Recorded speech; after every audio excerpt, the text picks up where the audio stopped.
we would like to welcome our chief guest, Shri Sajanji, Chief Mentor of Satyug Darshan Trust, Srimati Rashma Gandhi ji, Managing Trustee of Satyug Darshan Trust, Srimati Anupama Talwar ji, Chairperson Satyug Darshan Sangeet Kala Kendra, and all other distinguished guests along with them.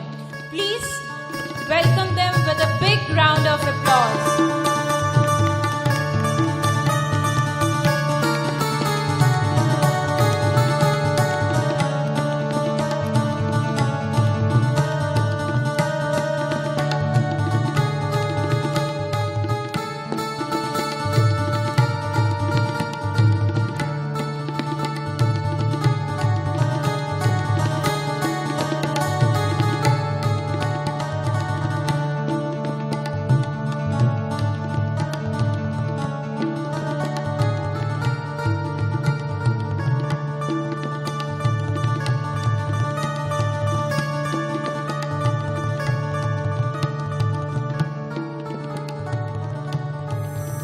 Today, we are organizing Principals Conclave on theme Leading India to a Golden Tomorrow through Value-Based Education. Before we proceed, I would like to invite Shri Sajanji to kindly light the lamp and start the program.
Sajanji.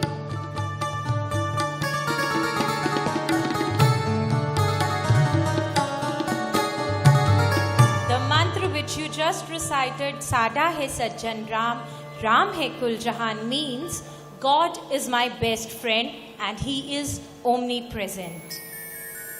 Today, we have amongst us notable speakers who have rich experience in their domains.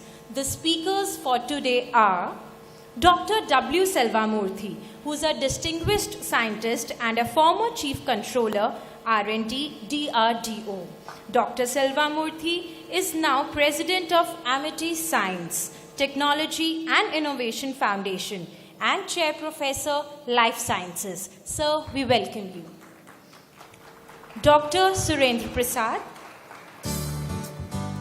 who is the ex-director, Indian Institute of Technology, Delhi.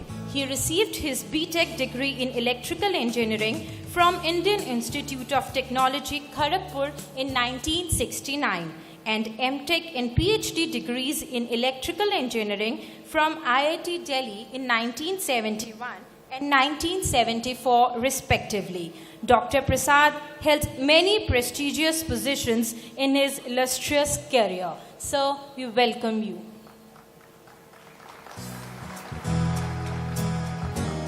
Major General Dr. S.C. Jain, who is a graduate engineer from BITS Pilani and postgraduate in computer engineering from IIT Kharagpur. He has done Master of Management Studies from Osmania University, PhD from Barkatullah University. He had served Indian Army and is recipient of prestigious Vishisht Seva Medal. Currently, he is a director of Army Institute of Management, Kolkata. Sir, you're welcome wholeheartedly. Dr. Harish Chaudhary, who is Assistant Professor of Marketing Management, Department Management Studies, IIT Delhi. He holds a BTech from IIT Kanpur and PGDM from IIM Bangalore. He has worked for Dunlop and NIT before shifting to the academics. Sir, we welcome you. Dr. S.S. Gauri, he is the former Joint Director of Navodaya Vidyalaya Samiti, Government of India. He is also member of School Management Committee of Satyug Darshan Vidyalaya. Sir, we welcome you. C.A. Praveen Kant. He is the president of Samarth Shiksha Samiti, Delhi. Under him, there are 35 schools which are running currently. He is associated with many charitable organizations, and moral education and value-based education is their prime motto. Sir, you're welcome wholeheartedly. Now, I would request Mr. Amit Garg, Chairman SDTC, and all our esteemed speakers to kindly come on stage and take their seats.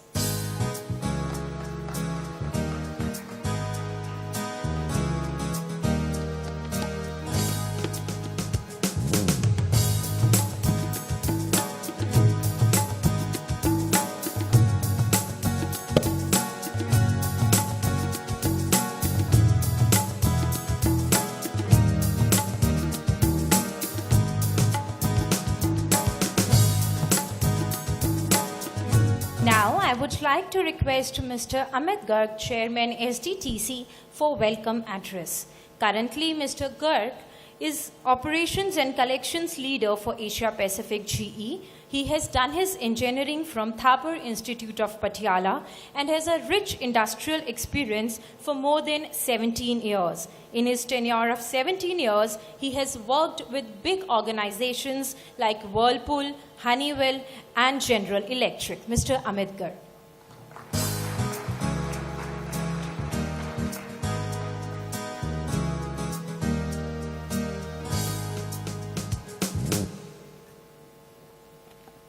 Most respected Sajanji, the chief guest for the occasion and the mentor of Satyug Darshan Trust, Madam Rashma Gandhiji, the managing trustee of Satyug Darshan Trust, Srimati Anupama Talwar, the chairperson for Satyug Darshan Sangeet Kala Kendra, dignitaries on the dais, trustees of Satyug Darshan Trust, members of the Board of Governors of Satyug Darshan Technical Campus, the managing committee, members of various educational institutions set up by Satyug Darshan Trust, faculty members, students, and esteemed guests, principals.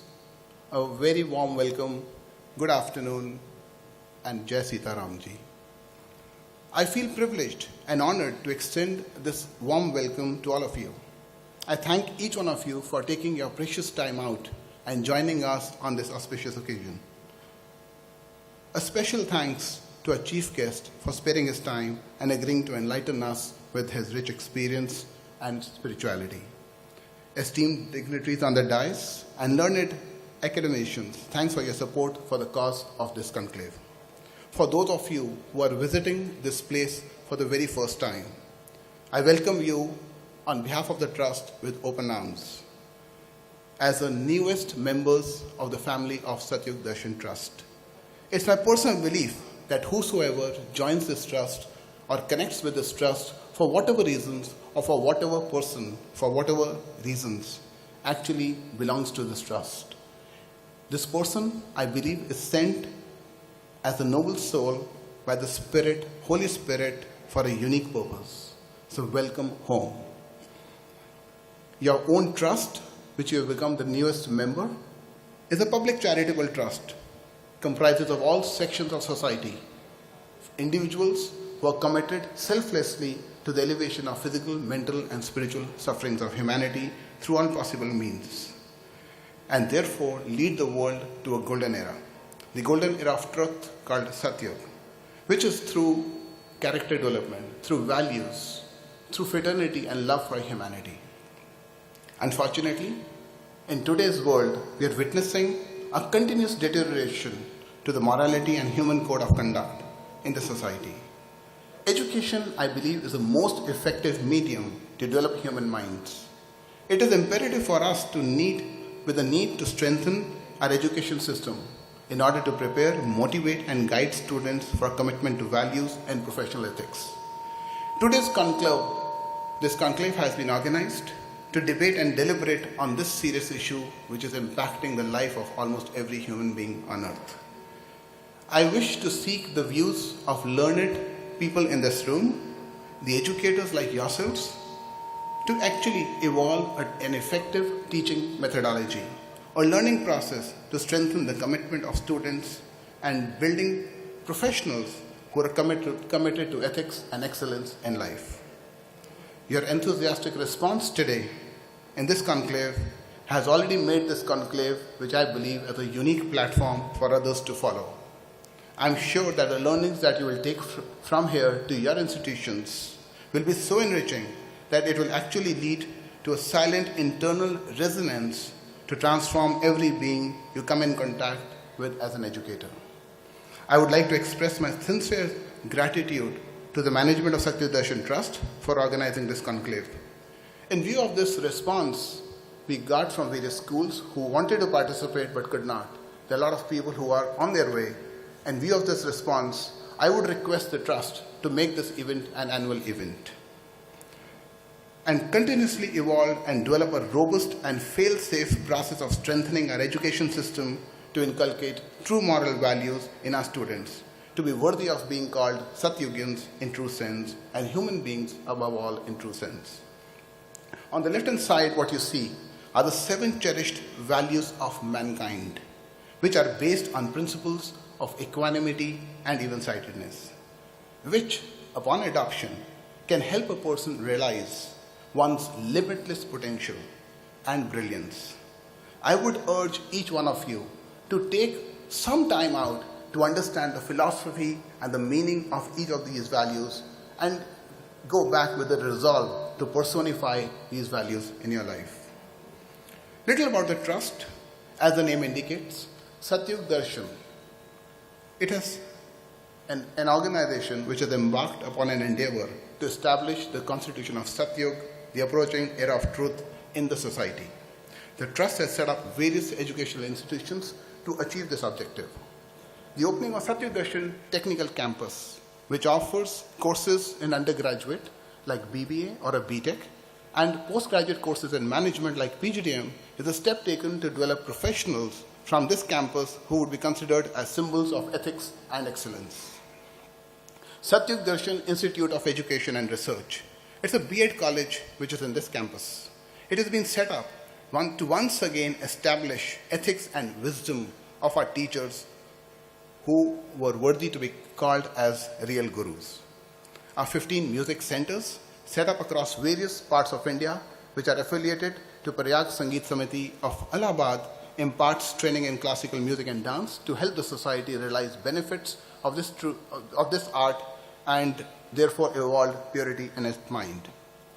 The senior secondary school within this campus has been set up to develop character, moral values in the students right from childhood. It is based on the holistic model, which is the overall development of students physically, mentally, and spiritually. Adding another feather to its cap, the Trust would be starting the world's first school of equanimity and even-sightedness from this campus itself from 26 January 2014. It has been set up to promote amity amongst people, to promote Sajjan Bhav, which is, in other sense, a person with noble nature, gentle nature, who can think only good of others, and therefore lead the world to a golden era called Satyug. I'm sure that before you leave, you would have a firm commitment and a resolve to be part of this opening ceremony on 26 January. And my request and a prayer to each principal in the school, that if you understand this philosophy, which is so universal, which is so common, which is so personal to every individual, you should come back with the resolve that I would bring each person in my school for this grand auspicious opening on 26 January 2014. Some of you may not feel today, but definitely you would realize in a short span that your association with Satyug Darshan Trust is your foot in the door for a golden tomorrow. I invite you to embrace this feeling and become a part and messiah of this change for the society. Jai Sita Ram Ji.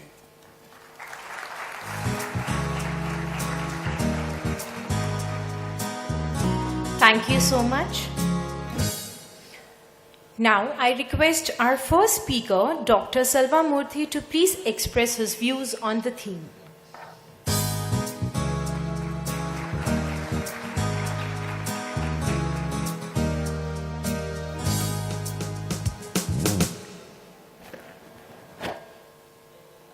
Good afternoon, friends. The most respected Sajan Ji, the members of the trust, members of the Board of Governors, very distinguished faculties, the principals from various schools and colleges, my dear students, guests, invitees, and friends. It indeed gives me immense pleasure to be a part of this mission which Sajan Ji as well as the trust are spearheading to take us to Satyug, as it is believed that in that 4 yugs we are already in Kali Yuga, which is already visible from the kind of turmoils, turbulence, tribulations, and also the hardship which the society is passing through. It is certainly visible that we are in that phase of Kali Yuga, which everyone claims that we are in. But always humanity, the Homo sapiens, are very optimistic. They look for the next. When there is darkness, it's going to be enlightenment. When there is happiness, there is also going to be the other side of the darkness. So we are looking for that Satyug to emerge. So I'm very happy that Sajan Ji has named this technical institutions and also the members of the trust, that they have named this as Satyug Darshan. They are already giving the darshan. They are preparing the next generations and the present generation to get into this Satyug. That is why I am very happy to be a part of this mission, Satyug Darshan. Being a member of the Board of Governors, so it gives me a great feeling of satisfaction that I have been able to contribute a little bit of my own experience and my own knowledge to this mission of Satyug Technical Institutions to prepare the humanity to the next Yug, the Satyug. I must also place on record my deep sense of appreciation to Sajan Ji as well the trust, and particularly the person, the chairman of the Board of Governors, Mr. Amit Garg, whom I have known for quite some time. And he is a moving spirit to see that the technical institutions, they get a new impetus. And I'm sure the interest which he takes with all the Board of Governors and also the members of the various councils, that he is able to give a new dimension to the activities. And this program is also yet another important milestone in that direction, that how do we bring all the principles to think that to work out strategies, how do we give the value-based education to the society, to the children, particularly the students at the school level. So I must compliment this initiative of this trust to organize such an event and to bring a guru like Dr. APJ Abdul Kalam, who is going to address all the students and faculties and all of us here, that he is going to be, he is an embodiment of this vision which he has to transform Indian citizens as enlightened citizens who would lead India to that tomorrow, that golden tomorrow, the theme on which we are going to deliberate maybe in the next couple of hours. So when I looked at the focus of this Satyug Darshan, a group of institutions, they are rightly focusing on education, because education is the most primordial requirement for transforming a citizen as a meaningful citizen, as a citizen who will contribute to the society and to the universe. So in that direction, I think the right focus has been given by this trust on education. Right from the nursery level, you can become a professional, either an engineer, or you can become a teacher, you can become a manager, you can become a business entrepreneur. I think they have rightly focused on this education as the core. Because if you have to transform this 1.2 billion people today, that's an asset for our country. If we are young India, this 1.2 billion, out of which 50% below the age group of 30 years. It's a great asset. So if we have to transform them into an asset, not only for India, but for the globe, then it can be done only by education, occupation, healthcare. So if we integrate these three together, that transformation will occur. Where the education plays a very, very important role, that is why the focus Satyug Darshan has given on education is commendable. And the other two is, how do we generate employment, occupation? Education linked to occupation. That's what we discussed in the forenoon on the Board of Governors. How do we place our students who are all here, the students, how do we get them a job so that they become fruitful, they become meaningful, they contribute to the growth of the society? So education linked to occupation, then ultimately healthcare plays a pivotal role because you need to be healthy. Otherwise, you can't get education, you can't be productive in your occupation. So these three entities are the most crucial thing required to transform this 1.2 billion as an asset: education, occupation, healthcare, in which this trust is playing a very important role on education. So when you say education, we have formal education, non-formal education, extension education, distance education, and also informal education. So when you talk of education, it's just not the education you receive in schools and colleges in a formal way, but the non-formal education and also informal education, they play a very important role in the transformation of the society. So I think Satyug Darshan institutions are giving a focus on all these aspects. The topic is tomorrow, the golden tomorrow. So then we should know what was yesterday, what is today, and what is going to be tomorrow, and how the value-based education have played a role, is playing a role, and is going to play a role. So this is how I'm going to organize my thoughts in my presentation. What was India? What was the globe? What was the role of India in yesteryears? If you look at India, it was a knowledge superpower, where we had Vedas, Upanishad, Bhagavad Gita, Yoga, Ayurveda, Siddha. All this existed. Nalanda University, where people came from other parts of the country to seek knowledge. That was India. That was a knowledge superpower. When civilization did not exist elsewhere, the so-called developed countries were living in jungles without having civilization. We had that Vedas, Upanishad, Bhagavad Gita. So we were a knowledge superpower. So that was India, which was very peaceful. India, in the whole history of India, never attacked a country, never showed himsa or aggression on another country. So we had that ahimsa in the genes. That was India. That we had that concept of ahimsa in our genes, not just only in our behavior in our society, but in our genes. So we had knowledge, we had the culture, we had that civilization, and we also had happiness. We had all wealth. Why people come to invade a country?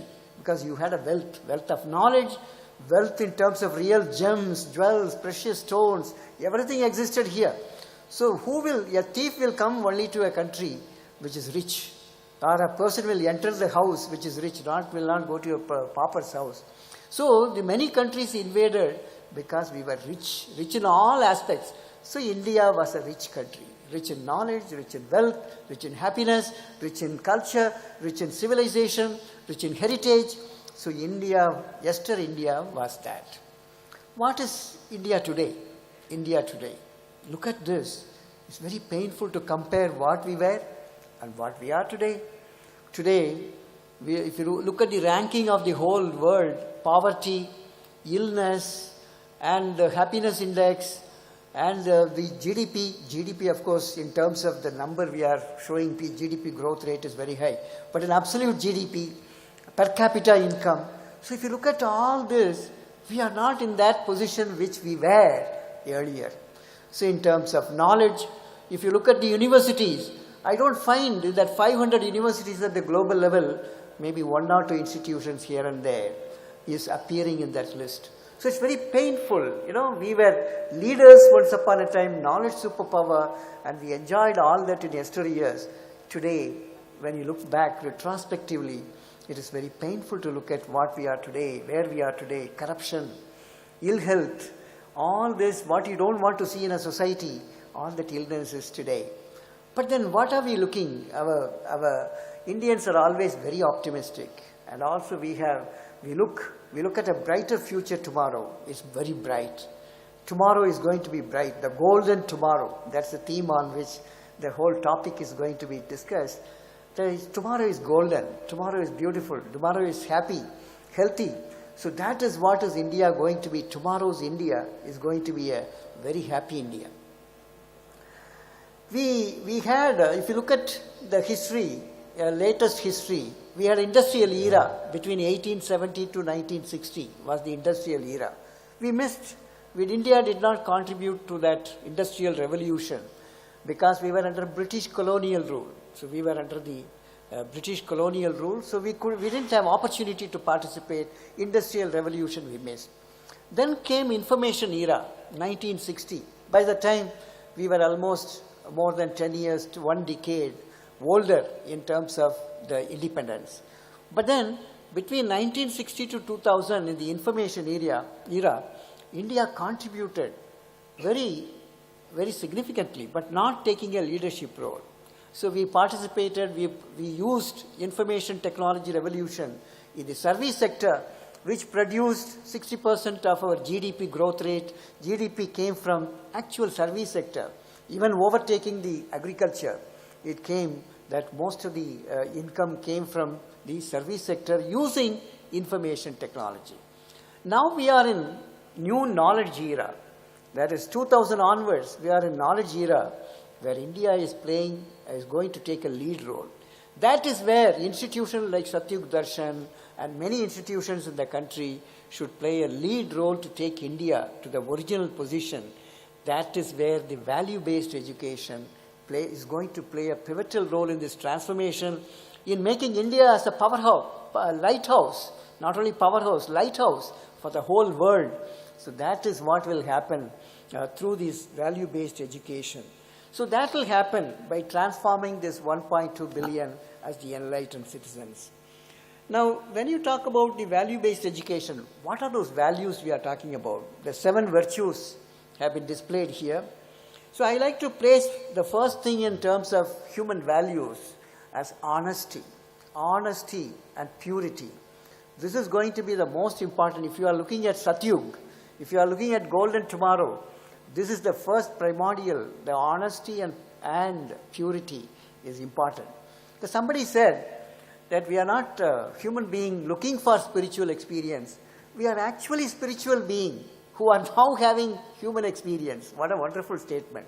We are not human beings seeking spiritual experience, but we are actually originally spiritual beings. Having come here, we are experiencing human experience. So you should realize that purity of original self is pure. So you will realize as one of the virtues, purity is another very important virtue. Then ahimsa. Ahimsa is very, very important. Without which your ahimsa should not be only in your words. It has to be in your thought. It has to be in your action. Everywhere it should come. So in the value-based education, these are the virtues which have to be brought, imbibed by the students.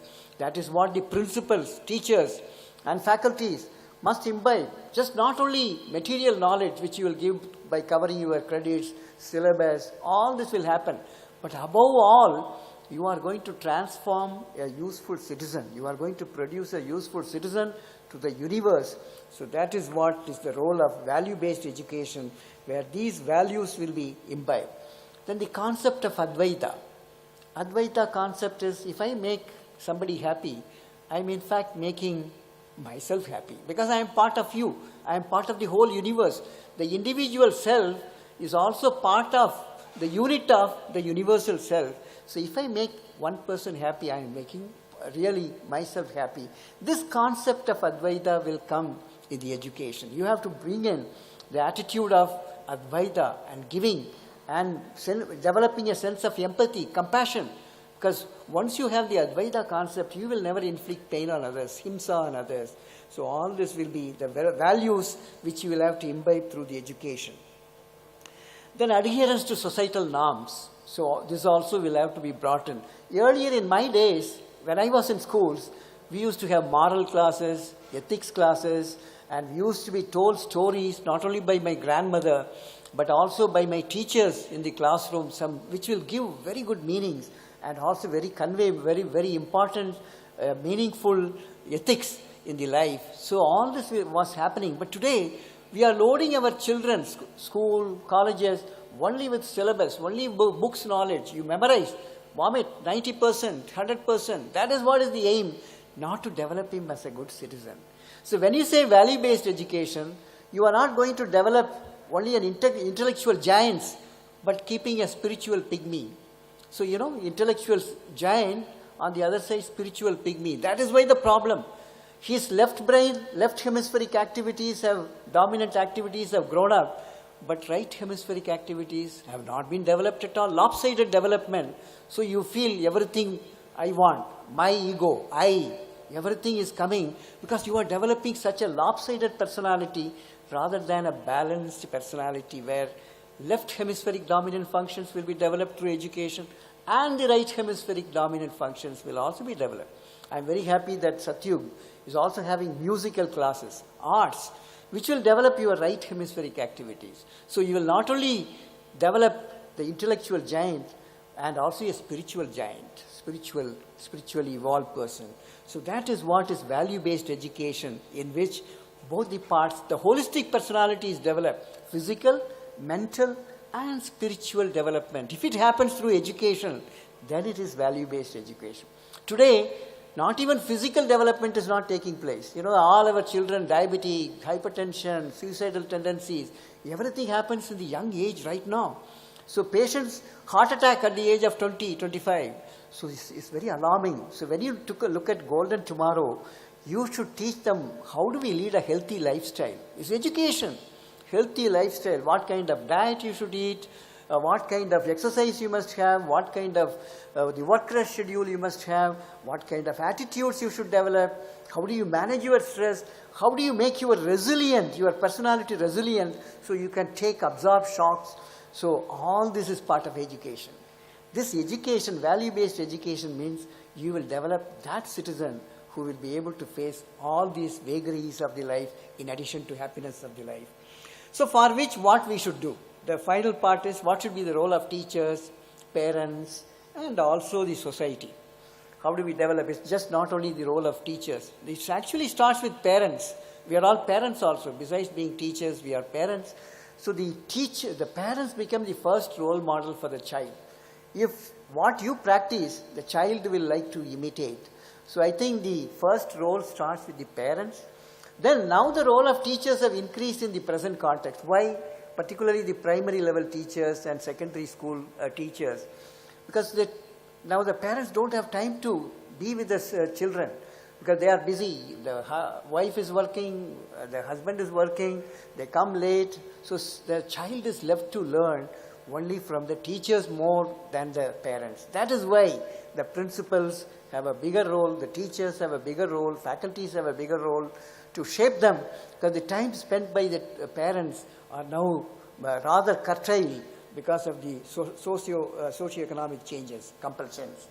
So that is where we need to look for a new paradigm of curriculum, new paradigm of this school as well as college education, technical education, where we must bring in societal relevance and also the national relevance. All this should be taught.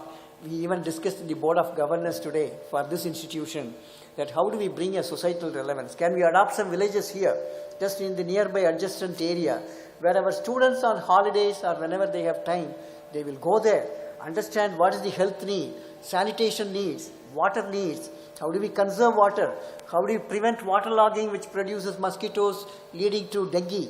So all this can be taught by students. So we are trying to show how our students from Satyug Darshan Technical Campus can have that, can imbibe that societal relevance we are discussing in our Board of Governors meeting. So we have to develop soft skills. Besides your knowledge skills, you need to develop soft skill, interpersonal relationship, how to be humble, how to be simple, and how to be thinking big and then being humble to deliver it. So all this, the soft skills, communication, how do you communicate, how do you respect another person? So all these are very, very important facets which need to be developed in our education. So I am sure this education will pave the way for this. Now I will conclude by only saying that India is going to be a lighthouse where the healthy, happy, peaceful and prosperous life will be seen and a role model will be developed by India. I will end with a quote from Dr. Kalam. Dr. Abdul Kalam, whom you are going to see, I had the opportunity of closely working with him for 30 years. 30 years I have worked with him closely. So I will I'll make one quote, and also I will end with one anecdote which he narrated to me. The first one is, the teachers are the backbone of our country. It's a quote from Dr. Kalam. To quote, teachers are the backbone of our country, the pillar upon which all aspirations are converted into realities. So all aspirations, the golden tomorrow, the role is going to be on teachers, the shoulders of teachers. So he says, all aspirations are converted into realities through teachers. He also quotes, learning needs freedom to think and freedom to imagine. Both have to be facilitated by the teachers. So with this, I wish you all the best. I am sure this meeting will throw up some new ideas. How do we shape up our value-based education to take India to golden tomorrow? Thank you very much.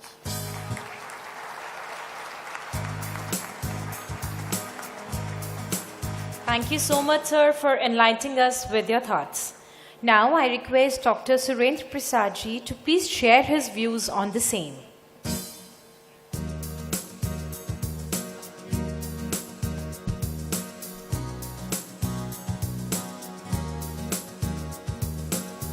Our most respected Sajjan ji, distinguished principals and faculty members, students, dignitaries on the dais. First of all, I'd like to express my gratitude for having been invited to share my thoughts with you today on this very, very special occasion in a very special institution whose name itself fills you with a sense of optimism. Satyug Darshan. It's a promise to all of us that the times to come are going to be different from the times we are in, or the times that we have lived through in the past. It's a wonderful mission for an organization to have, and there is no better vehicle for spreading this mission, for spreading the purpose of this mission than education, which it is engaged in. I have been involved with the Board of Governors of the newly set up technical campus for the last couple of years, and it has been a pleasure for me to be able to contribute a little bit in their effort. So it's a very special privilege for me to be addressing you here today. Now, fortunately for me, Dr. Selvamurthy has touched on most of the grounds, most of the ideas that anyone in a meeting of this kind, which is talking about values, will address. So I'll try to make my address a little shorter rather than repeating many of those points, and focus a little bit on experiences that I have in the higher education sector. I know that I'm talking mostly to the school children here and to school principals, but I believe there are also a few college principals here. But I guess education is a connected topic from childhood through school to college and beyond college. Education never ends. So whatever we have to say about one segment of education is equally valid for others. So since I'm associated with the higher education campus of this institute, let me focus a little bit on what we think we are doing in the higher education framework of this country. When we look at the scenario of higher education in this country, look at the universities, look at the colleges, Look at, for example, their information pamphlets. They all will have a mission statement and a vision statement, vision and mission statement. And everyone will swear by excellence, that we wish to be an educational institution which is known for its excellence in education, excellence in every aspect that they deal with. Now that's a very nice thing to say for all of us, but unfortunately it does not go far enough. What are the parameters of this excellence which we are trying to get to? What are the things that we would like to imbibe our students with is something that we don't specifically talk about when we talk about these things. We talk about curriculum, we talk about our rankings, for example, we talk about the kind of infrastructure that we might have. No doubt these are all good parameters of excellence. Or we talk about placement, which is very important because ultimately you get educated so that you can contribute to society in a meaningful manner, which you can typically do either through taking up a job or creating jobs. So all these are very good parameters of excellence. But as a teacher, one has to also ask yourself, who are you dealing with when you're working in an educational institution? You're dealing with adolescents. I'm talking about colleges now. Schools obviously deal with even much younger people. When I take a child in a college, he's just an adolescent. He is at that stage of his life where he could be very clear about what he wants to do, but mostly he's not clear about what he wants to do. Mostly he's very confused. So he has come to the college. There is a certain change in the environment in which he is put. As a school child, he was under the diligent care of his parents, of his teachers, and whatever value education you wanted to give him was happening through these means.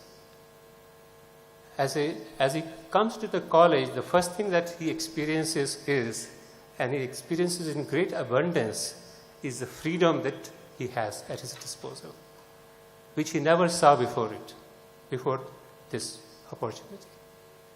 And if by this time, and this is where school teachers have been very, very important, if by this time he has learned how to use his freedom in a responsible manner, he will make good use of this freedom. But there are chances that most of the time this will not be the case, because freedom is a very heady experience and it can take you to all kinds of directions, to the right directions or to the wrong directions. And it can well happen that unless guided properly, unless given an opportunity to use his freedom responsibly, he can go haywire. He or she can go haywire. So this is a great responsibility for us to remember that the job of a college teacher is not just to offer good education in the classroom, which of course it is. We have to make him technically competent. We have to make him knowledgeable so as to be a good member of the knowledge era in which we are living, so that he can contribute meaningfully. All that has to be done, and usually we must take that as a given, that all has to be there on place. But in addition, we have to remember that our basic job is not just to provide that education, but also to create a transformational experience from him in which he gets transformed from an adolescent, a school child, to an adult, a good citizen of the country, a good citizen of the world, a good human being, in addition to being a competent professional. And that's the challenge for all of us in education. It's very, very easy comparatively to know your subject and to go and teach it in the class. In fact, most of us do it every day without even thinking about it. But it is this other job of transformational motive or purpose or mission of the college, which most of us as teachers don't even stop by to think about and therefore do something about.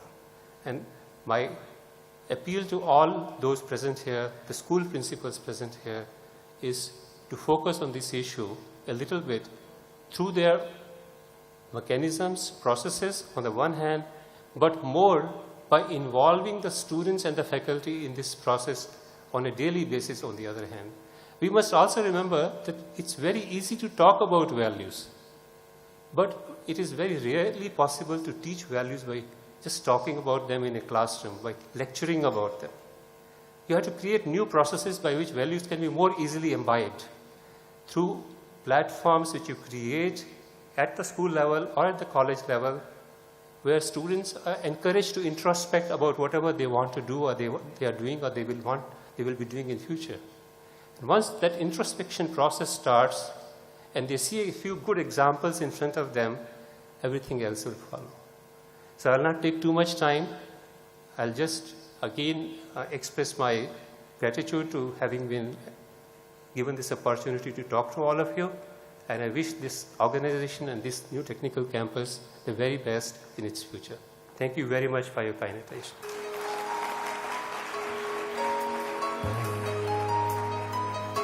Thank you so much, sir. Our next speaker is Major General S.C. Jain. Good afternoon, everybody. Shraddha Shri Shajan Ji, respected Madam Rashmi Gandhi, Honorable Amit Ji, distinguished delegates on the dais, off the dais, faculty members, staff, and dear students.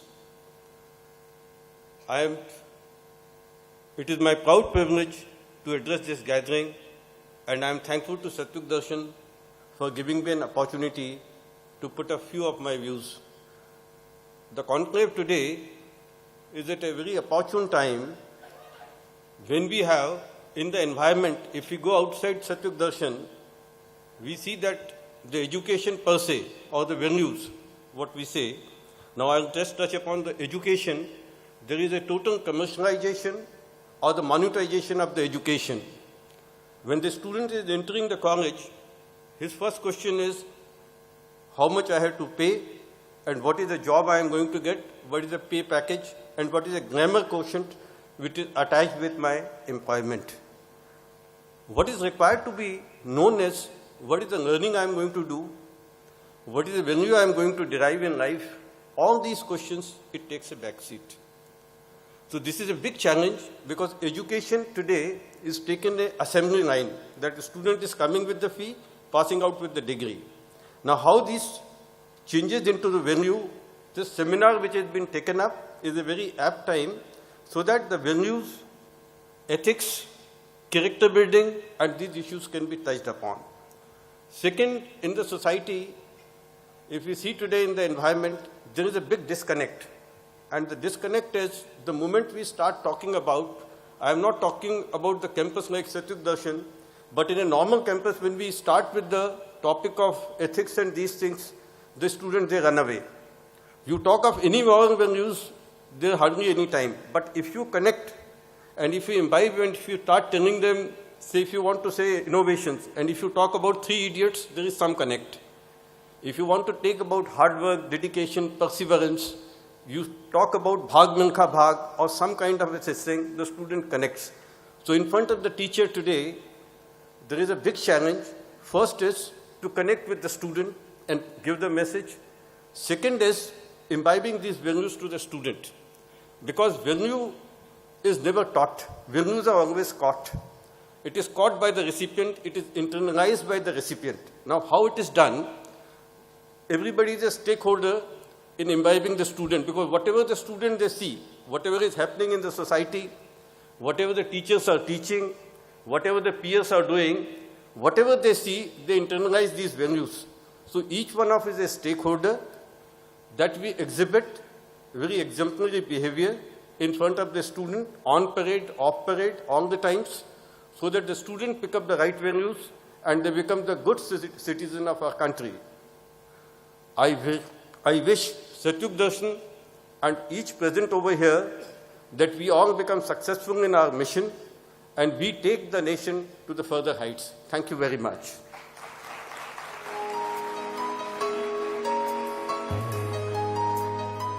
Thank you so much, sir. Now I request Dr. S.S. Gauri to please express his views.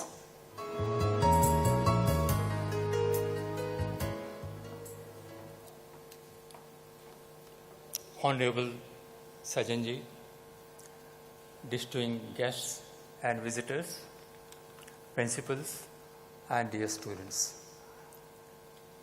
We have heard quite a lot on value-based education just now. I'd like to slightly divert from the main topic. What are the values we are talking about? What are the values on which we are basing our education?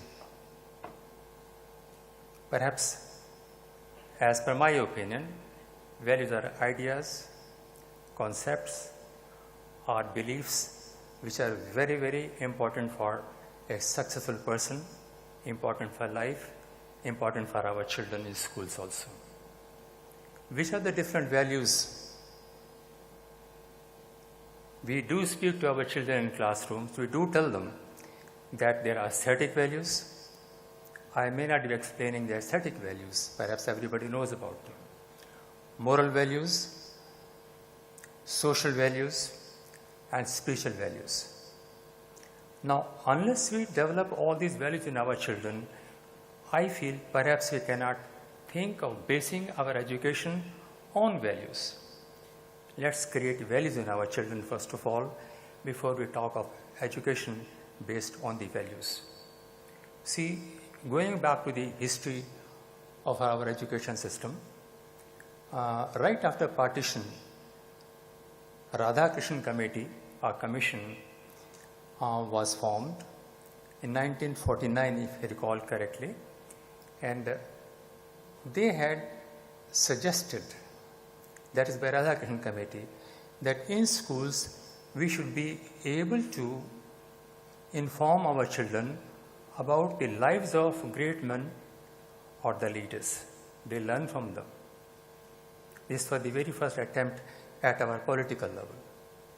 Then after a few years, maybe 1959, we Shri Prakasha Committee. They had suggested we pay attention to, besides other values, attention to specifically, they call it extracurricular activities, which we now call as co-curricular activities. That was the history. Later on, the Education Commission 1986, they also suggested certain ideas about creation of moral values, spiritual values among the children. Then lastly, the education, the latest commission, they also almost copied everything what was said earlier, and aim was to create values in our school children. Normally we say values are not taught, they are caught. How do children catch values? The first and foremost impression on the children is by the parents. If they have value-based life, they believe in values, children do pick up. The second responsibility falls on our teachers. Teacher normally is a person who influences a child maximum in classroom situations. Teacher's own personality, his own competence certainly affects the behavior of the children also. Now, based on that, once we create the base of values in children, and then we talk of the education at higher level. I think regarding the education, a lot has been said, but my only suggestion will be today that let's try to create values in children at school level also. In school, there are lots of activities which basically help in values. Right from morning assembly to the last period of the school, teacher is teaching them. That should be our aim, and then we can move to higher level of education based on values. Thank you very much. Now I request CA Praveen Kantji to please express his views on the same. Shraddha Shri Sajanji, Shri Amitji, dignitaries at the dais, dignitaries in front of me. I would like to put my views in my mother tongue, Hindi only. मेरे को बहुत अच्छा लगा जब मैंने इस प्रांगण में प्रवेश किया और ऐसा लगा कि जैसे शायद मेरे ही किसी इंस्टीट्यूट का कोई प्रोग्राम यहाँ पर होने जा रहा है। और ये सब वैल्यूज़ की जब हम बात करते हैं तो हमारे भी, मैं विद्या भारती से संबंधित हूँ। देश भर में हमारे 13,500 विद्यालय चलते हैं। आप में से बहुत से कुछ प्रिंसिपल हमारे विद्यालयों के भी आए हुए हैं यहाँ पर। और हमारा जो बेसिक सिस्टम है एजुकेशन का, वो वैल्यू बेस पर ही है। इसीलिए मैंने आपको कहा कि यहाँ पर जब मैं आया तो मुझे ऐसा लगा कि मैं ही अपने ही किसी इंस्टीट्यूट में आकर इस प्रोग्राम को अटेंड कर रहा हूँ। हमारा पंचकोशीय शिक्षा प्रणाली, जिसका कि हम मान रखते हैं शारीरिक, मानसिक, प्राणिक, आत्मिक और आध्यात्मिक, ये हमारी शिक्षा प्रणाली है जिसके अंदर हम बच्चों को पूर्ण रूप से ऐसा पुरुष, ऐसा व्यक्ति बन सके जो जीवन के सभी चैलेंजेस को फेस करते हुए एक राष्ट्रभक्त, एक अच्छा नागरिक, एक अच्छा समर्पित कार्यकर्ता, एक अच्छा देश के लिए एक एसेट बन सके। तो आज जिस तरह की हम देख रहे हैं, जिस तरीके का आज वातावरण है, क्या है कि जो संस्कार हैं बालक को, वो 3 स्थानों से ही मिल पाते हैं। जैसा मेरे पीछे साथियों ने भी बताया, पहला स्थान माता। माता का तो शुरू से ही घर में जब बच्चा आता है तभी से उसको संस्कार निर्माण का कार्य शुरू हो जाता है। दूसरा, उसका अड़ोस पड़ोस, जिस वातावरण में वो रहता है, उसका परिवार, उसके और अन्य संबंधी। और तीसरा, विद्यालय में जब वो बच्चा प्रवेश लेता है। तो बड़े दुख की बात है कि आज लगभग मैं किसी के ऊपर व्यक्तिगत दोषारोपण नहीं करना चाहता कि लगभग तीनों जगह से ही वो संस्कार शायद गायब हैं। और इसी कारण से आज हमें इस वैल्यू बेस्ड एजुकेशन सिस्टम के बारे में आज यहाँ बात करने का जरूरत या आवश्यकता पड़ी है। मैं एक छोटी सी एक घटना सुनाता हूँ। देश गुलाम था। 1835 में ब्रिटिश पार्लियामेंट ने एक अपने बहुत ही अनुभवी जो उनका एजुकेशनिस्ट था उसको बुलाया और उसको कहा कि लॉर्ड मैकेले, तुम भारत जाओ और भारत का उसका अध्ययन करो कि किस प्रकार से हम उस देश के ऊपर अपना जो हमारा जो राज्य है, परमानेंट राज्य है, उसको किस तरीके से स्थापित कर सकते हैं। तो जब लॉर्ड मैकेले वापस आया 2-3 साल पूरे भारत में घूम के, तो he was so much surprised. उसने एक रिपोर्ट दी और उसने कहा कि हम भारत के ऊपर ज्यादा दिनों तक राज्य नहीं कर सकेंगे। क्यों? उसने बताया कि यहाँ पर कोई भिखारी नहीं है, यहाँ कोई भूखा नहीं है, यहाँ कोई चोर नहीं है, यहाँ लोगों अपने घरों में ताले भी नहीं लगाते। तो दे वर वेरी सरप्राइज्ड। उन्होंने कहा कि ये कैसे होगा, फिर कैसे इसके ऊपर राज्य कर पाएंगे काफी देर तक। तो उसने बोला कि we will have to rob them, we will have to seize them of their culture, we will have to seize them of their education system, value system, we have to seize them of their religion, then only we can perpetrate ruling on them. अब उस जो शिक्षा प्रणाली जो हमारी थी, जो value based शिक्षा प्रणाली की हम बात कर रहे हैं, वो ऐसा नहीं है कि हमारे देश में, हम तो विश्व गुरु का स्थान हमारे देश का रहा। नालंदा, तक्षशिला हमारे ऐसे विद्यालय रहे जिनमें बाहर से बच्चे पढ़ने आते रहे हमेशा और यहाँ से शिक्षा ग्रहण करके यहाँ की वैल्यू सिस्टम को अपने यहाँ इनकॉर्पोरेट करते रहे। पर दुर्भाग्य ऐसा रहा, जैसे मैंने बताया, कि जब अंग्रेज इस देश में आए, उन्होंने इस देश की शिक्षा प्रणाली को तहस नहस किया, ध्वस्त किया।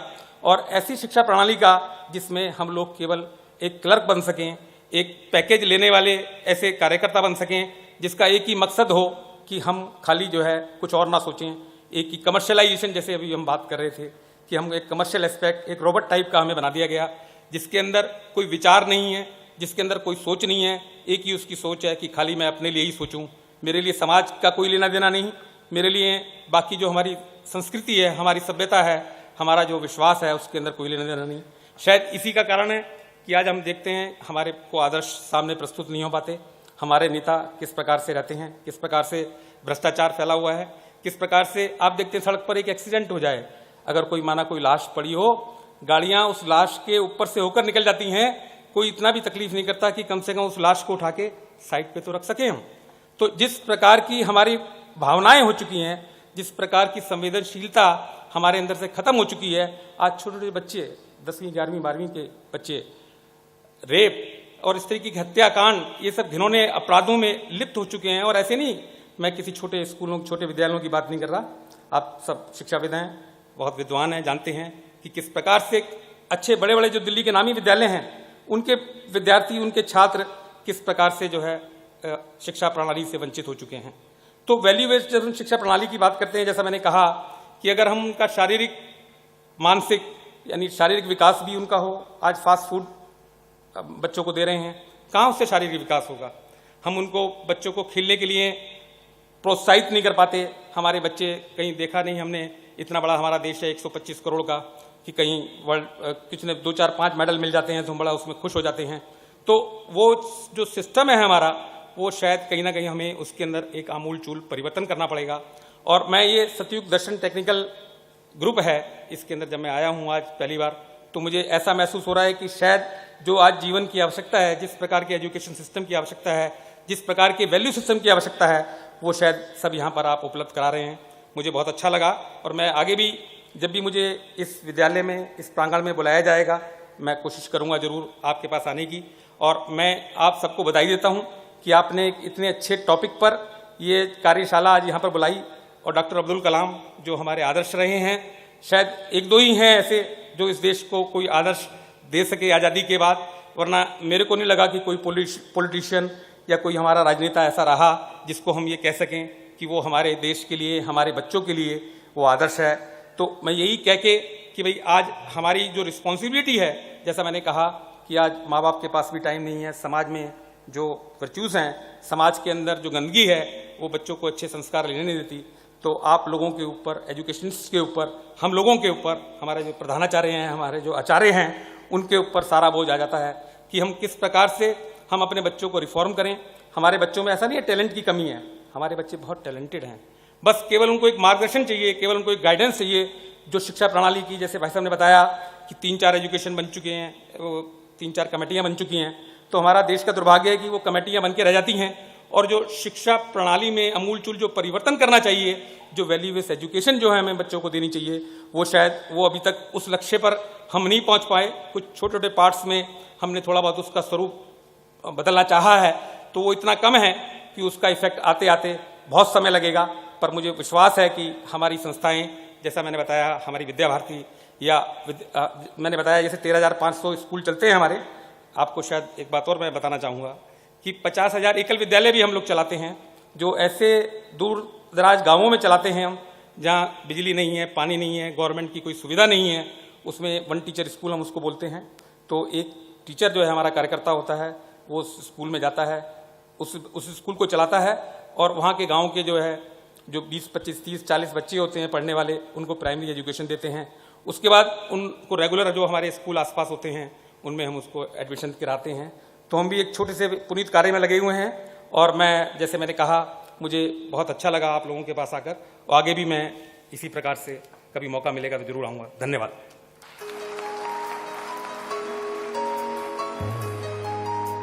Thank you so much, sir. Now I request Dr. Harish Chaudhary to please summarize the session.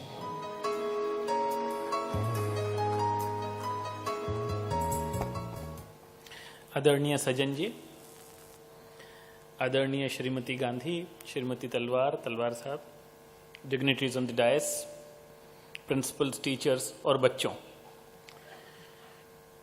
हम थोड़ा सा समय से पीछे चल रहे हैं कार्यक्रम में, तो मैं इसको समराइज करने का प्रयास नहीं करूंगा, मगर अंकिता जी ने आदेश दिया है तो उनकी कुछ बात माननी ही पड़ेगी। शेड्यूल के अनुसार मुझे पहले 7 मिनट का समय मिला था और उसके बाद दोबारा, तो मैं 7 मिनट नहीं, उसको 2-3 मिनट में अपनी बात कहने की कोशिश करूंगा। वैसे तो हमें बच्चों से ही बात करनी चाहिए, क्योंकि 50 वर्ष की उम्र पार करने के बाद, what I call phase 3 of life, हम लोग ज्ञान बांटने की कोशिश करते हैं। तो जापानीज में एक पोएट ने लिखा है, if age could, if youth would.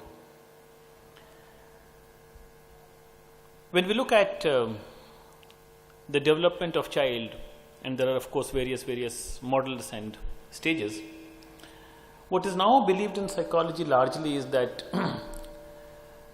the learning stage up to the age of 7.5 is imprinting.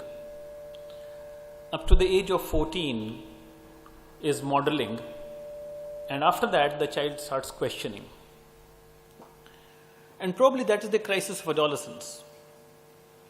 Of course, I'm also fond of saying that in India, a lot of people manage to become adults by the age of 50 or 55. I think when it comes to the questioning stage, the child has a number of questions. One, what are values? Are they practical values? Can I survive with these values? Two, जो लोग मेरे को ये सब बता रहे हैं वो खुद इसको क्यों नहीं प्रैक्टिस कर रहे हैं? क्या इनके जीवन शैली में मेरे से भिन्न स्तर हैं? इनके मापदंड भिन्न क्यों हैं? Two, the second set of questions is, why should I accept them? Why should I imbibe them? In this age of Americanization, where we are shouting loud, you must be a winner, you must win. If you don't win, you are a loser. हम सब लोग एक race में लगे हुए हैं. Why should I slow down? Why should I not win?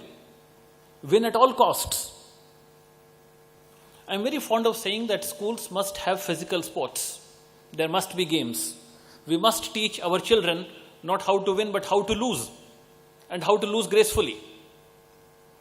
And three, the third set of questions is, okay, what is the process? How do I take it within me? How do I become a better human being? So when I did my management course, one of the first things that was told to me was, you can take a horse to the water, you can't make him drink. It took me 10 years to understand that the statement was wrong. And I went back to my teacher, my respected Professor Valecha, who was doing a training program in Delhi. And I went to him late at night, 11:30 at night. I said, sir, मुझे समझ आ गया वो गलत था. Why do you want to make the horse drink the water? Leave the horse alone.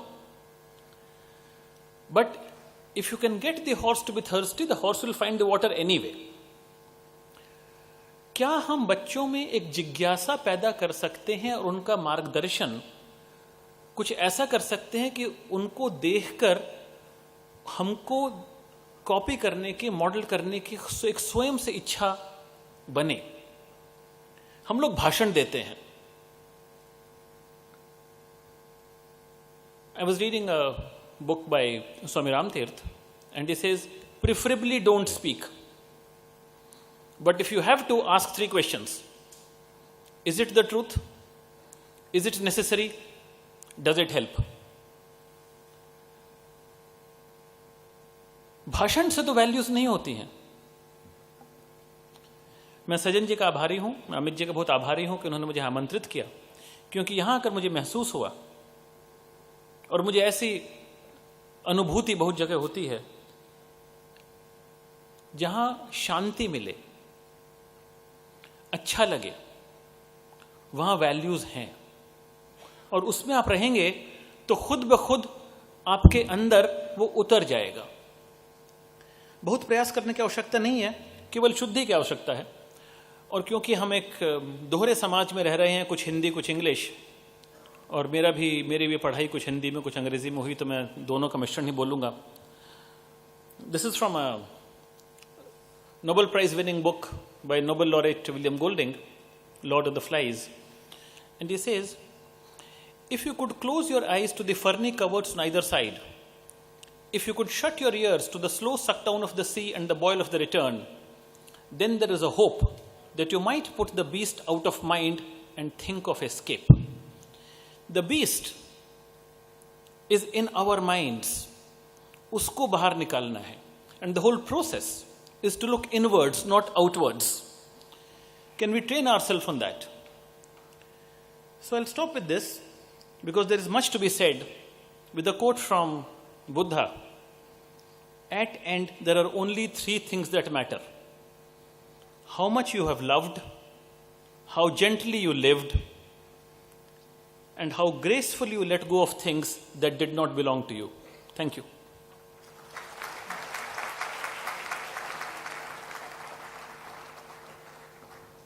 Thank you so much, sir.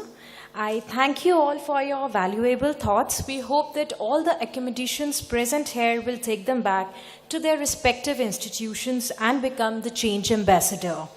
I request Mr. Ambedkar to escort all the speakers to their seats.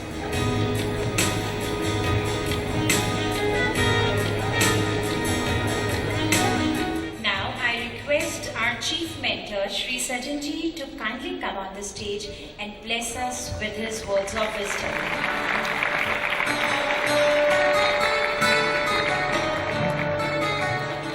This can only be achieved if a teacher himself adopts this. This can only be achieved if a teacher himself adopts these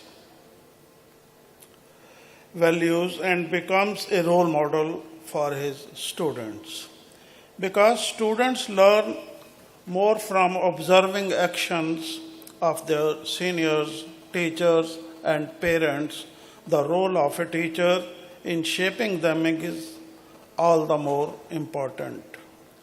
Today, at this conclave, we have very eminent personalities, including educationists who are torch bearers, policy makers, and influencers who can make a huge impact to the education system. If we understand the gravity of the problem and are really keen to prevent further deterioration of our education, we would have to put in sincere and concerted efforts, even if we have to sacrifice our personal interests. We, as a matter of right, urge upon you to be a part of the grand opening of the School of Equanimity and Even-Sightedness on 26th January 2014. Along with all your students and staff members, and be a worthy witness to the historic inaugural ceremony.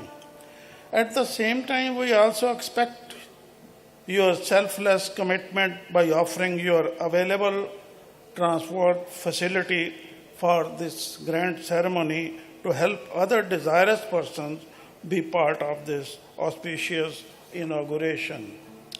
This school, which is considered as a marvel because of its purpose and philosophy, will give admission to all aspiring students and others in the society without any discrimination. We wish that every soul on earth benefits from this gift of God. Therefore, it is your foremost duty to immediately resolve to bring about this impending change in the society to lead everyone to a golden era. For the cause of humanity, we would request you to sincerely help us develop special trainings and learning mechanisms. इसको ध्यान से सुनो, क्योंकि ये आपको करना है. For the cause of humanity, we would request you to sincerely help us develop special trainings and learning mechanisms to effectively instill equanimity in the character of every developing mind, so that they could attain the divine virtue of even-sightedness. This message also needs to be transmitted to all connected with you, so that it could be accepted by the educationists at the helm of education system. As your biggest takeaway from this conclave, we hope that you will take this message of God with utmost seriousness and take keen interest to develop equanimity and even-sightedness in your students and teachers to lead them to a golden tomorrow. Wishing you every success in all your endeavors to develop future generations into ideal human beings and to establish oneness and peace on earth. Jai Shri Ram Ji.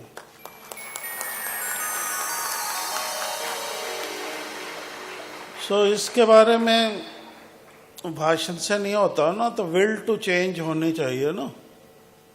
unless we have will to change, nothing on this earth can change us. तो will to change तो होनी चाहिए. अब 2 minute आपके ले रहे हैं क्योंकि इन्होंने ये वर्चूज लिख दी, 7 वर्चूज. तो हम चाहेंगे आप 2 मिनट में अपना इंट्रोस्पेक्शन कर लो कि हर इंडिविजुअल के अंदर ये वर्चूज कहाँ तक हैं, कहाँ कहाँ हम कमज़ोर हैं, कहाँ हमें ठीक करने की आवश्यकता है, ताकि हम एक आइडियल पर्सन, आइडियल टीचर बनकर अपने बच्चों को, जो फ्यूचर जनरेशन्स हैं, उनके सामने आ सकें. सो ध्यान से सुनना है और अपनी इंट्रोस्पेक्शन करते जाना है. हम संपूर्ण मानव जाति का ये कहकर आह्वान दे रहे हैं कि इस पावन धरा वसुंधरा पर आओ और अपने ज्ञान अज्ञान की तुलना करके अपने मनुष्यत्व के सत्य को परखो. फिर इसके प्रति जो भी अपने आप में विकृतियां पाओ, उन्हें संभव समदृष्टि के स्कूल से पढ़ गुढ़कर सुधार, मानव धर्म अनुकूल ढल, समुचित रूप से निर्विकारी हो, हर कष्ट क्लेश से बच जाओ. इस प्रकार निष्कामता व निर्भयता से इस जगत में विचरते हुए धर्मानुसार परोपकार कमाओ. अब इसको अपनी आवश्यकता मानते हुए कलयुगी स्वभावों से छुटकारा पा सतयुग में प्रवेश करने के लिए आप खुद ही कह उठोगे कि हे सतयुग दर्शन वसुंधरा, ये सृष्टि तेरे अर्पण है. हर ज्ञानी और अज्ञानी का सत्य स्वरूप तो दर्पण है. आओ अब इस दर्पण में अपने यथार्थ सत्य स्वरूप का दर्शन करें. अब अपना दर्शन करो. आओ अब इस दर्पण में अपने यथार्थ सत्य स्वरूप का दर्शन करें. जानो कि कहीं आपके मन में, अब वर्चूज आ रही हैं जो साथ लिखे हुए हैं, जानो कि कहीं आपके मन ने संतोष और धैर्य के स्थान पर असंतोष और अधीरता अपनाकर आपके ख्याल और ध्यान को अस्थिर तो नहीं कर दिया. विचार कर लो. कहीं आप सच्चाई और धर्म के रास्ते से भटक अपना नाता छल व कपट के साथ तो नहीं जोड़ बैठे. अगर ऐसा हो चुका है तो जानो कि आपके हृदय व्याप्त समभाव के आगे द्विद्वेष के बादल इस तरह से छा चुके हैं कि समभाव अपने स्रोत समरूपी ईश्वर समेत आपकी दृष्टि व बुद्धि की पहुंच से बाहर हो गया है. अगर यह सत्य समझ में आ रहा हो तो जान लो कि आपके लिए निष्कामता से इस जगत में विचरते हुए परोपकारी वृत्ति को सदैव अपनाए रखने का पराक्रम दिखाना असंभव हो चुका है. कामना से नहीं छूट सकते. अगर ऐसा है, अगर ये असंभव हो चुका है, तो ना ही तो आइडियल वर्चूज कहना मात्र हो जाएंगी. अगर ऐसा है तो इस सत्य को मान लो कि आप अपने अंतर्निहित बल, बुद्धि व ज्ञान रूपी शक्ति की यथार्थता से अपरिचित हो किसी कमजोर व नादान इंसान की तरह मर मर के आदि व्याधि से रोगों में ग्रस्त हो जीवन जी रहे हो. अगर ऐसा है तो मर मर के जीवन जी रहे हो. नॉलेज असाइड, नॉलेज है पर जो जीवन चल रहा है वो ऐसे चल रहा है. ध्यान दो अपनी परख के उपरांत। अगर आप अपने मन को अवचेतन व अचेतन अवस्था में पा रहे हो तो उसे पुनः चेतन अवस्था में लाने का यत्न करना उचित मानो। अपने यथार्थ बल और बुद्धि का एहसास कराने हेतु मुख्य द्वार के बाद संतोष, धैर्य, सच्चाई, धर्म, सम, निष्काम व परोपकार के प्रतीक इन 7 द्वारों का निर्माण इसी उद्देश्य से किया गया है।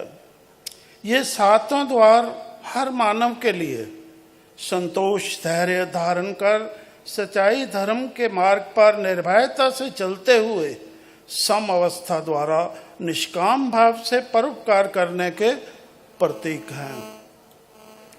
इस प्रकार ये 7 द्वार एक मानव के संपूर्ण व्यक्तित्व को दर्शाते हैं। ये 7 वर्च्यूज जो है ना, एक मानव के संपूर्ण व्यक्तित्व को दर्शाती हैं। सो आपने अपना देख लिया होगा, क्योंकि मैं अपने आप को खुद ही ठीक कर सकता हूँ। दूसरा ना कोई, ना माँ, ना बाप, ना कोई टीचर, ना कोई ठीक नहीं कर सकता। तो यही इसी तरीके से इस ध्यान कक्ष से, समभाव के स्कूल से जो पढ़ाई कराई जानी है, वो पढ़ाई भी होनी है, गुड़ाई भी होनी है, उसमें प्रैक्टिस भी होगी, प्रैक्टिकल भी होने हैं। तो उसमें कोई भी एडमिशन ले सकता है, पर उसमें आप सबके सहयोग की आवश्यकता है। सो आप तैयार हो ना सारे मेहनत करने के लिए, अच्छा इंसान बनने के लिए, और जो आने वाली पीढ़ियां हैं उनको अच्छा इंसान वो बने, वैसे ही डलें, ये सुनिश्चित करने के लिए इन वैल्यूज़ की धारणा आवश्यक है। जय Shri Ram ji.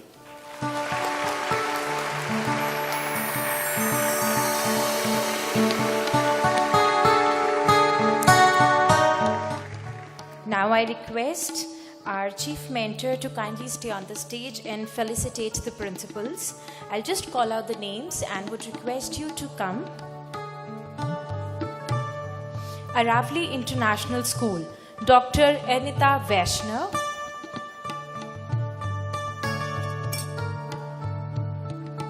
If there is any representative from the school, you can come and collect the plaques. Bansi Vidyaniketan, Mrs. Anju Dagar. Bhatnagar International School, Mrs. Shilpa Bhatnagar.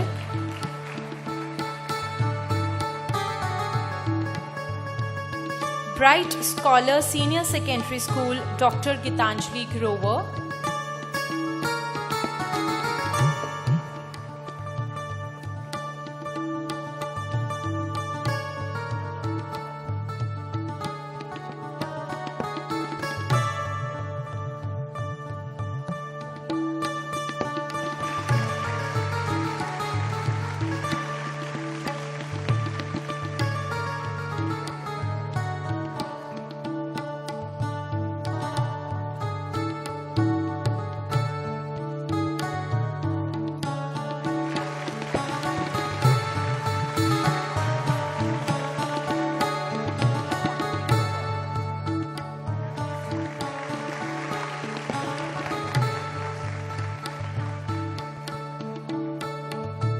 Dehradun Public School, Miss Priyadhal.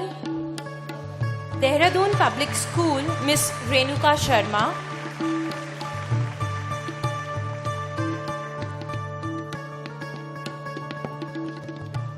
Dharm Public School, Mrs. Vijay Lakshmi.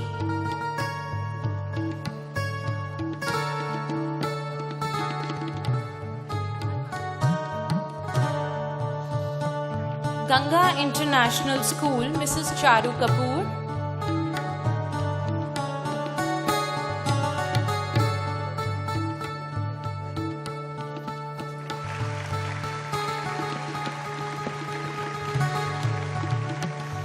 Government Boys Senior Secondary School, Dr. UV Singh Kushwaha.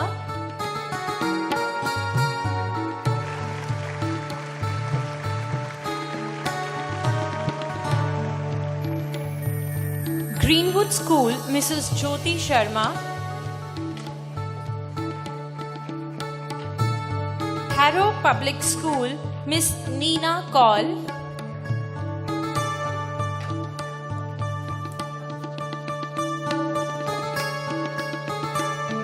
Ramagya School, Mrs. Shweta Mishra.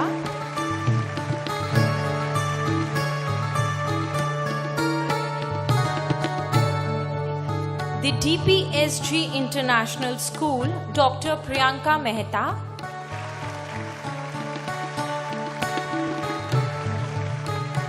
The Heritage Public High School, Jagatpura, Dr. Amber Sodhi Dhillon.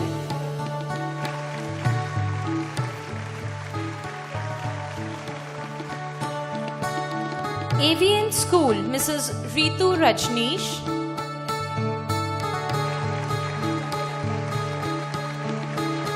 Ashoka Memorial School, Mrs. Mamta Singh.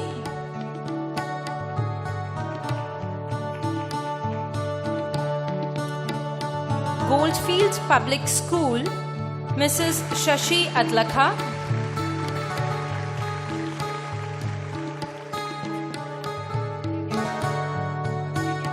Gyan Bharati Public School, Mr. Shankar Yadav.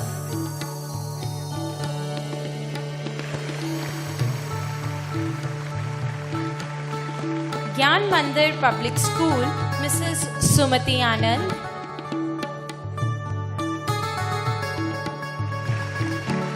Homerton Grammar School, Mr. Kuldeep Singh.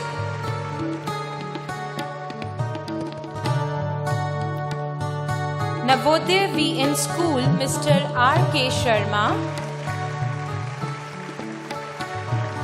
SD Adarsh Vidyalaya, Mrs. Suman Sharma.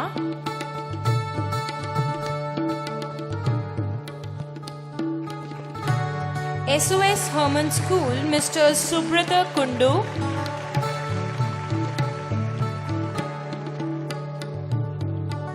If the principals are not present and any representative from the school is here, you are requested to come on the stage and collect the plaque. St. Mary Convent School, Sir Tomsey.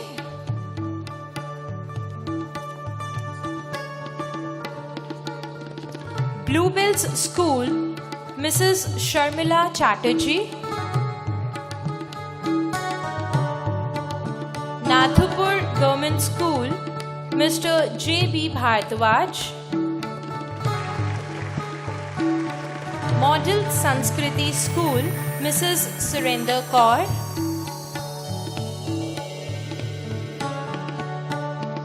Government Senior Secondary School, Sector 4, Gurgaon, Mr. Virendra Kumar Sharma.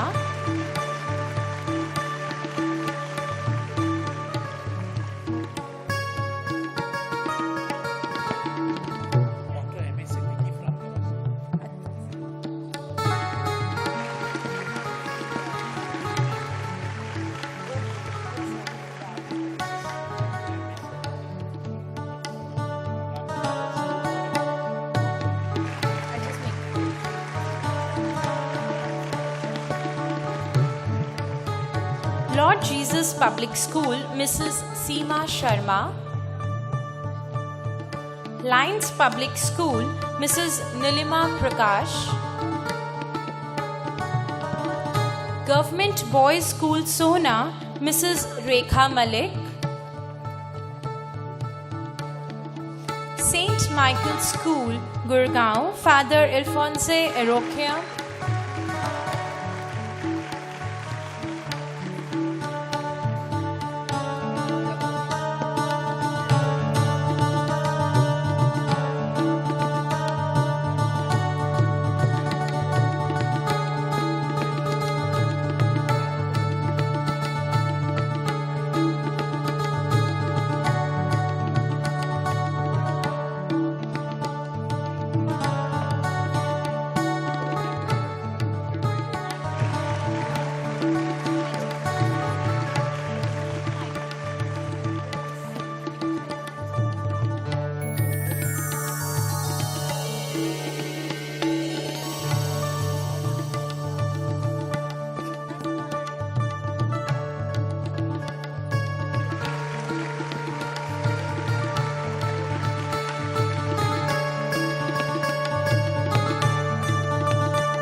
to some technical reasons, the plaques for the last minute confirmation could not be arranged.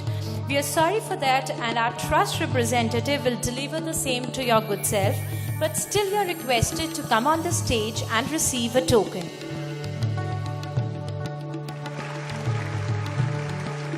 Advanced Institute of Education, Dr. Lakshmi Sharma, Palwal. DDPS Vice Principal, Ms. Himanshi.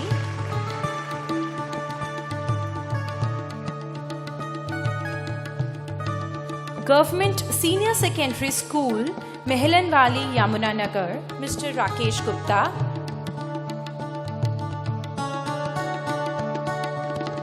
DAV Senior Secondary School, Yamunanagar, Mr. Vinod Sethi.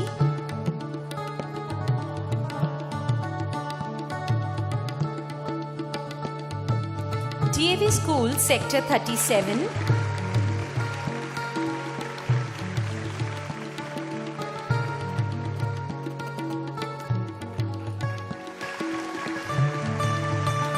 Ganga International School, Delhi.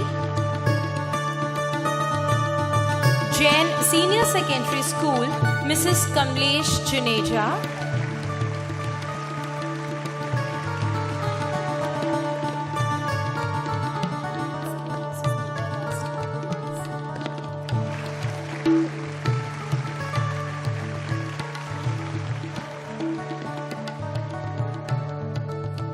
DAV Sector 37, Mrs. Meena Das Thakur.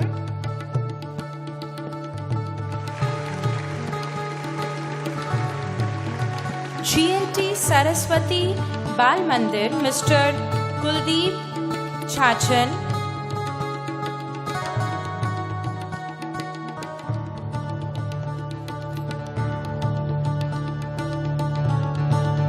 Gulaya Progressive Public School, Mr. Rohan Khanna.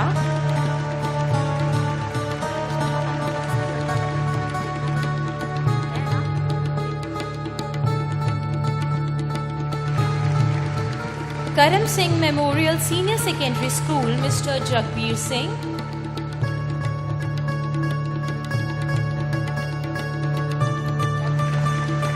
Aravali College of Advanced Studies in Education.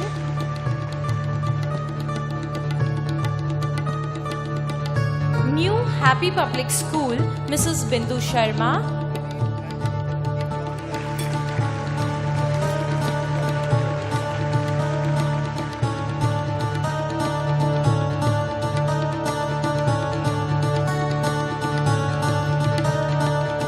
Swami Vivekanand School.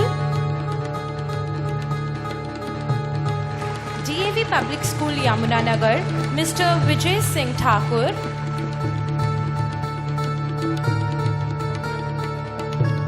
Aravali College, Faridabad.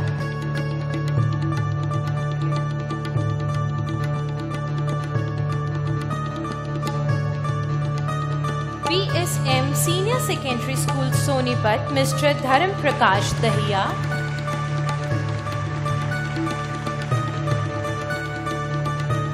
Goldfield College of Education, Dr. Neelam.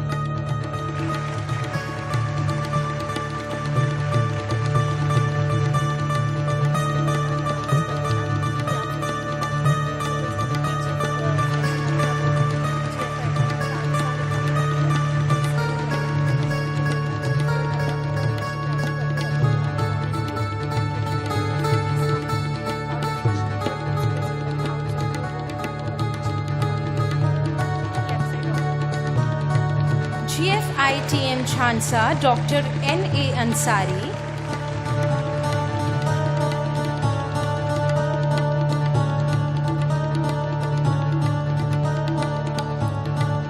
GMSS.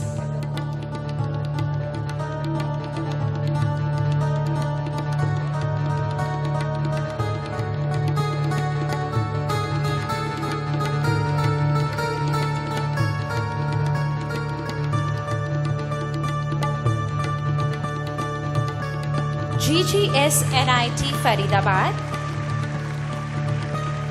Pratap School, Kharkhoda, Mr. Dharam Prakash.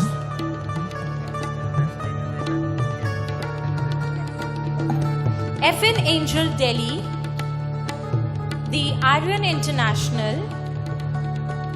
Lawrence Public School. Pusa Public Senior Secondary School. Columbia Foundation, New Delhi. DDPS, Sanjay Nagar. Adarsh Public School, Vikaspuri. Dynasty International School.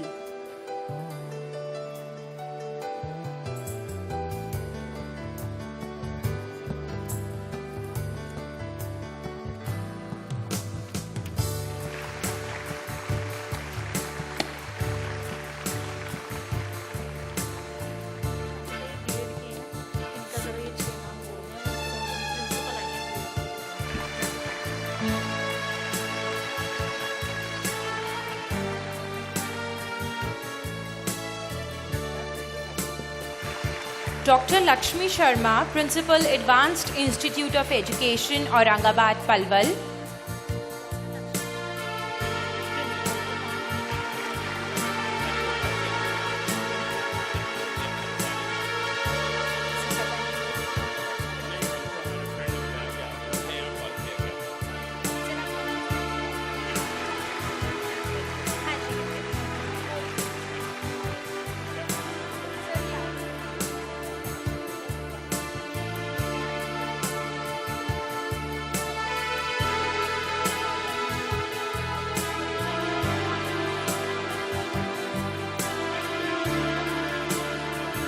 Dr. Manorama Madhur, Principal, College of Advanced Studies in Education, Pali.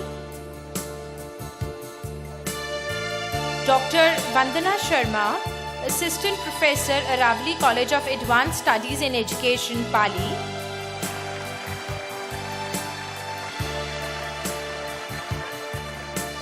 Dr. W.H. Ansari, Goldfield Engineering College. Dr. Upasana, Principal, Goldfields Public School, Ballavgarh.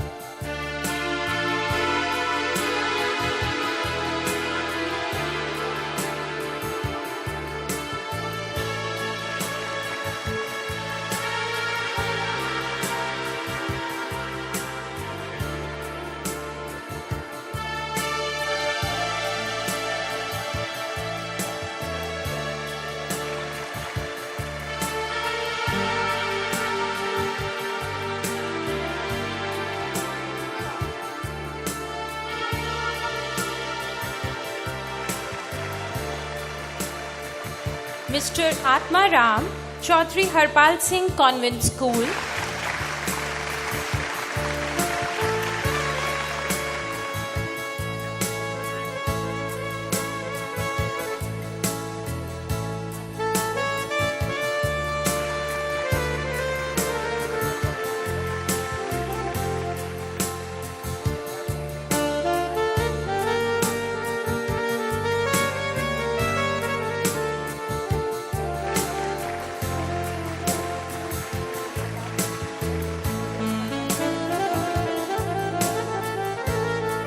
Thank you so much.